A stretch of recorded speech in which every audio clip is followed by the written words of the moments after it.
बीबी खौला नाले ते असां ॼाणी हुई, उहा आई अभरड़ा हाल जिनसे मेरड़ा कपड़ा, मदीने शरीफ में अतर खपाईंदी हुई, अतर विकणंदी हुई।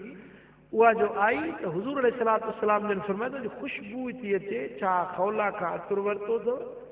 बीबी आयशा सिद्दीका साण अर्ज़ या रसूल अल्लाह खौला पाण आयल पर मुंहिंजा महबूब खौला दाह खणी आई आहे पंहिंजे मुड़ुस जी, चवे थी त मुड़ुस सॼो ॾींहुं इबादत में आहे, सॼी राति इबादत में आहे, पोइ हाणे मां कपिड़ा पायां त कंहिंजे लाइ पायां? हुजूर अलैहिस्सलातु वस्सलाम जन उन बीबी खौला जे घर वारे खे हज़रत उस्मान बिन मज़ऊन रज़ी अल्लाह ताला अन्हु खे घुरायो, पाण फरमायो त ए उस्मान छा तूं मुंहिंजी सुन्नत खां मुंहुं मोड़े वियो हुई?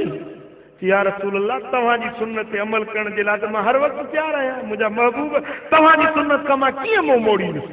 पाण फरमायो त इहो तूं मुंहिंजी सुन्नत खां मुंहुं मोड़े वेठो हुई न, मां पंहिंजे घर वारनि सां बि उथंदो वेहंदो आहियां, नस्ल भी पढ़ंदो आहियां, निंड भी कंदो आहियां, इबादत भी कंदो आहियां, घर वारनि जा हक़ भी अदा कंदो आहियां। मुंहिंजी सुन्नत इहा आहे जो पंहिंजे घर वारनि जो हक़ भी अदा कर, अल्लाह जी इबादत भी कर।